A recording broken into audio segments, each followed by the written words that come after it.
Évangile de Jésus-Christ selon saint Luc, chapitre 6, versets 1 à 5. Un jour de sabbat, Jésus traversait les champs.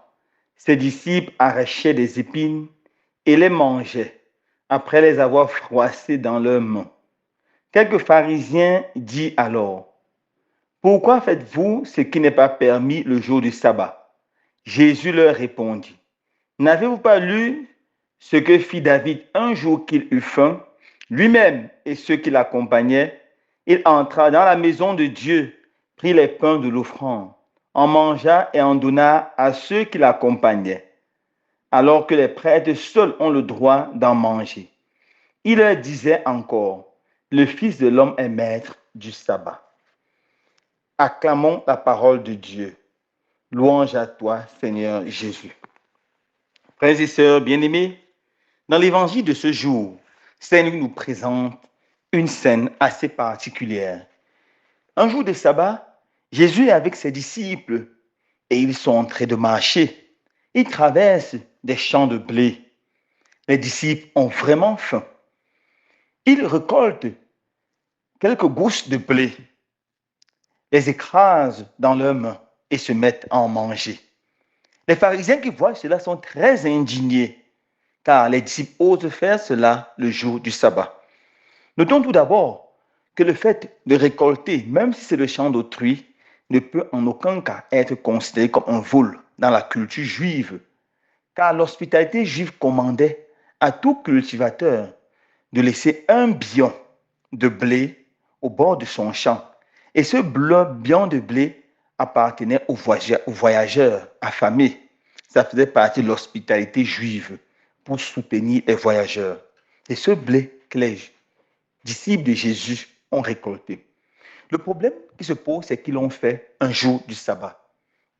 La loi juive interdisait de travailler le jour du sabbat.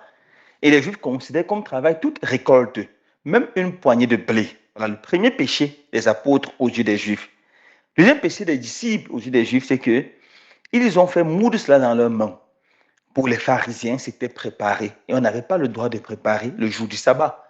C'est pour ça que les Juifs faisaient leur cuisine la veille du sabbat. Alors, ils se mettent à accuser violemment les apôtres à cause de cela. Pour nous, chrétiens modernes, cela ne pose aucun problème. Mais pour les Juifs, c'était considéré comme un péché mortel, car le sabbat était sacré. Le sabbat était éternel. Personne n'avait absolument pas le droit de faire un travail le jour du sabbat. Alors Jésus prend la défense de ses apôtres et, pour convaincre les Juifs, cite un épisode de l'Ancien Testament, l'épisode du roi David qui arrive dans le temple. Il est en train de fuir la méchanceté du roi Saül. Il arrive dans le temple, il a faim, ainsi que ses compagnons. Il va dans la tente du rendez-vous à la présence du Seigneur et il prend le pain qui était sur la table de l'offrande. La Lévitique, chapitre 24, versets 5 à 9, commandait de mettre toujours en présence du Seigneur 12 pains. Un pain représentait une tribu d'Israël. Et après le sabbat, seuls les prêtres avaient le droit d'en manger. David n'était pas un prêtre, il n'était pas de la tribu de Lévite, mais de la tribu de Juda. Mais David, au lieu de crever de faim, a pris et il a mangé. Et plus encore, il a donné à ses compagnons. Mais aucun juif ne connaissait ça comme un crime, car c'était pour survivre. Car la loi est faite pour l'homme, pour que l'homme vive, pour que l'homme survive, pour que l'homme soit épanoui. Cet épisode de David est contenu dans 1 Samuel chapitre 21, verset 6. Et Jésus dit, à cause de cela, on ne peut pas absolutiser le sabbat. Le sabbat est fait pour l'homme et non l'homme pour le sabbat. De la conclusion magistrale de Jésus, le Fils de l'homme est maître du sabbat. Alors, que pouvons-nous retenir pour nous, chrétiens d'aujourd'hui? Premièrement, nous devons savoir que toutes les lois, qu'elles soient civiles, qu'elles soient religieuses, qu'elles soient traditionnelles, doivent être mises au service de l'homme pour mettre l'homme debout. Et jamais une loi ne doit être mise sur pied pour écraser l'homme. Et s'il est nécessaire de violer une loi pour sauver l'homme, pour rendre l'homme épanoui, pour mettre l'homme debout, personne ne doit hésiter à le faire. Personne ne doit hésiter à le faire. C'est pour ça que certaines personnes sont devenues célèbres, telles que Martin Luther King, qui ont prôné la désobéissance civile lorsque des lois étaient faites pour opprimer les hommes, ou Guillaume Soro. L'objection de conscience, si une loi opprime l'homme, nous avons l'obligation morale de rejeter cette loi. Nous avons l'obligation morale de suivre notre conscience.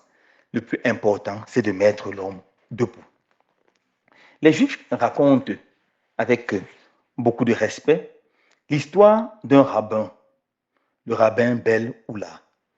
Le rabbin Ben Oula était un homme pieux, mais on se rendait compte que tous les jours du sabbat, il s'éloignait de sa synagogue. Premièrement, il violait la loi du sabbat en parcourant une distance plus grande que la distance permise de parcourir le jour du sabbat. Et il revenait simplement très tard dans la soirée. Et ses condisciples se demandaient, mais pourquoi il fait cela? Et où va-t-il? Un jour, ils ont recruté un espion qui était un membre de la communauté. Il allait suivre ce rabbin. Et il s'est rendu compte que le rabbin allait dans le village d'à côté chez une vieille maman isolée et abandonnée qui vivait toute seule. Lorsqu'il entrait, premièrement, il faisait le ménage, il nettoyait les excréments de la maman, il nettoyait la maison. Ensuite, il préparait la nourriture pour toute la semaine. Après cela, il nourrissait cette pauvre maman. Il disposait toute la nourriture qu'elle devait manger pendant la semaine et il rentrait chez lui, fatigué. Alors, lorsque l'espion est retourné, la communauté s'est rassemblée, on lui a demandé où va le rabbin. Et il a dit, il va très haut. Ils ont dit, où, à quel niveau? Est-ce qu'il arrive jusqu'au ciel? Et il a répondu, il va plus haut que le ciel. Il va plus haut que le ciel. Oui, mes frères et sœurs bien-aimés, ce rabbin a préféré violer la loi du sabbat pour aller aider l'homme. Et à cause de cela, il allait plus haut que le ciel. Si nous nous élever spirituellement, faisons le bien. Faisons le bien et rien que le bien. Car à la fin de notre vie, c'est le bien qui nous permettra de nous élever, d'aller au ciel, d'aller très haut. Loué soit Jésus-Christ.